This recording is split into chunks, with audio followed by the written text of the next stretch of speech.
Hi there folks, time for another video, and I wanted to talk about the dreaded rodent issue. And I'm sure all of us have dealt with mice at one point or another. It's a common thing, but I've started to become a little worried because they're becoming more and more prevalent on my property. So I'm in the garage tent the other day doing some stuff and not even thinking about rodents, and then I keep hearing all these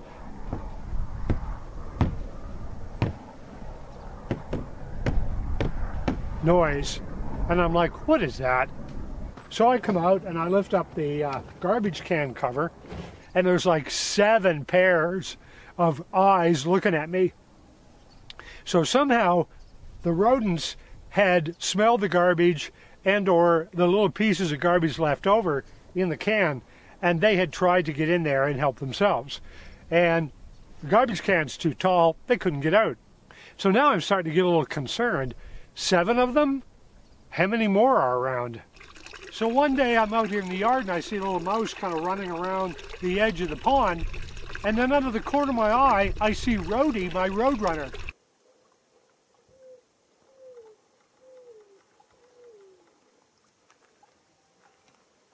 Well, you wouldn't believe the drama right out of a wildlife film. He comes whipping over here, the mouse runs one way, tries to zigzag, no good, Rhodey's intercepted, boom, nailed him, and then he runs off across my yard with this big old mouse in his beak. Pretty amazing. Because I don't have any sink or inside running water, I do all my dishes out here and put them out on my my outdoor kitchen table here. And of course you can imagine that naturally I'd want to keep this area nice and clean, and there's become a bit of a problem. So let's just talk about that. I don't think it's like Australia and going to reach plague proportions, but still is a bit of a concern. For about the past month now, I've started to find mouse droppings, the dreaded mouse droppings, all over the table area. And mice in this area can have all kinds of crazy diseases. I think there was a disease that was noted at Yosemite National Park, which was responsible for a lot of bad health for people. So naturally, I wouldn't want to incur something like that, especially considering I've got dishes and everything else here outside. So I bought one of these bucket traps, and essentially what it is you just place this fancy cover I got on Amazon on the bucket. So here are all the pieces to this bucket trap. We got this cover part, and then kind of the trap door thing, the ramp, and then this part which you bait. So I'll put it all together for you folks and show you. And I'll put a link to this product in the video description in case some of you find it useful and want to get one for yourself. So this one came with just this flat piece, and these side rails I had to snap in place here. And it was a little trying at first, but I persisted, and eventually they snapped in place and then made this unit. And you can see here, folks, that I baited the inside here with some peanut butter and oatmeal. First thing I did with the assembly was take this trap door thing and put it in like that, and then bend it a bit so the other piece would go in, and it seemed to bend without breaking, which is good. So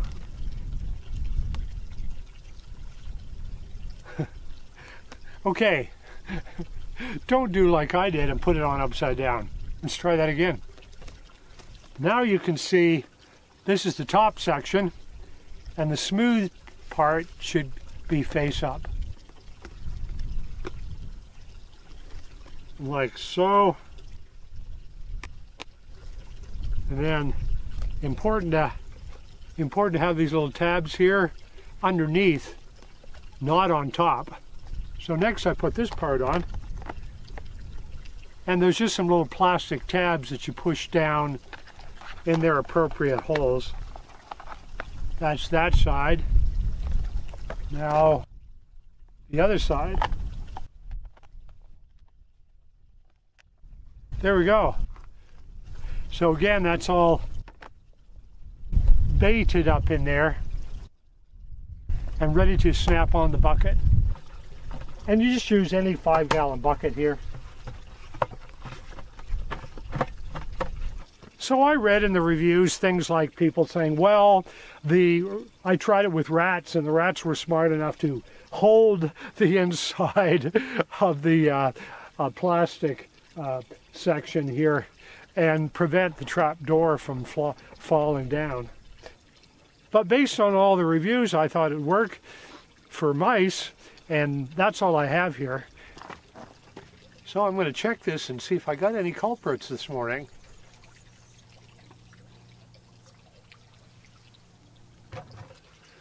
Aha! Success!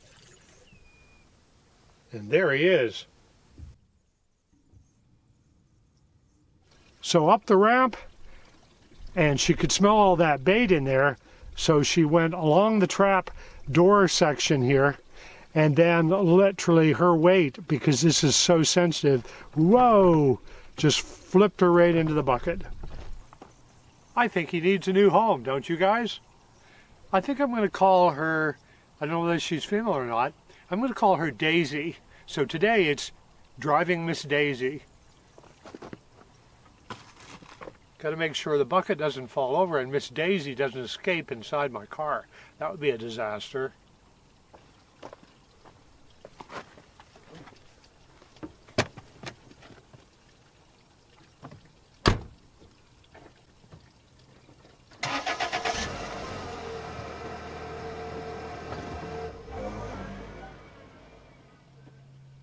So my original plan was just to release Miss Daisy a good distance from my home. But I got to thinking, you know, poor old red tails, they work pretty hard for breakfast sometimes. So why not give them a break and become Meals on Wheels? So off in the distance you can see a power pole, and up on that power pole is an absolutely beautiful red-tailed hawk. So I thought, well, Miss Daisy could provide a lovely morning snack for the red tail. So I pulled up across the road, but right close to the pole, and opened the car door and tipped the bucket and outran Miss Daisy, but unfortunately ran under my car and disappeared into the ditch. So the red tail didn't even see it. Project failed. Red tail didn't get a breakfast. Sorry, red tail.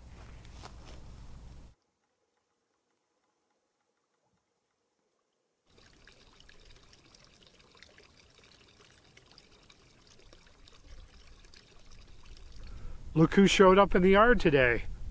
Good as new, of course still with the one leg.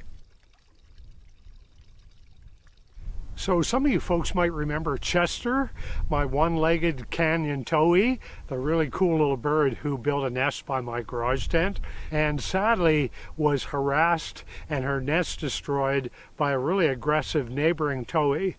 Well, honestly folks, I thought, you know what, she was so harassed, she only has one leg. I'm thinking maybe she got killed. No sign of her spouse, Scruffy, but so cool to see her. And when you live off-grid, you can become attached to even just birds that are familiar. I think you all know what I mean.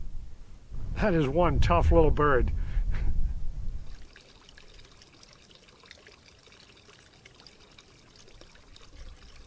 So, naturally, I'm curious, what do you folks do for rodents in your property? Or if you're more in a urban area, a suburban area, how do you deal with them getting in your house? Let me know. Put it in the comments below. Love to hear it. So I want to take a moment to say thank you so much for the kind gift from Chris E. And Chris says, Happy Thanksgiving. Sure enjoy your videos. Get well soon. Thank you so much, Chris. And Chris sent me not one, but two of these really cool rechargeable headlamps, and they just recharge from a USB port, so no batteries involved. Just plug them in, and you're ready to go. So over the years, a lot of you folks have said, you know what, Don, we really enjoy when you're working on projects and bring us along. And I so appreciate hearing that kind of feedback. And I definitely need to get going on projects, but I still got a problem with the old bum knee here. And so once that heals, I'll be getting back on projects, and of course, I'll film all those for you to see. So as always, folks, thank you so much for joining me here on my off-grid property in Southeast Arizona. I hope you're learning a few things. I know some of you said that you do pick up a few tips, and so if you find this channel helpful, then give it a thumbs up, and please subscribe and ring the old notification bell. That'll let you know when my next video comes up. And I so appreciate everyone being here. Thanks a lot.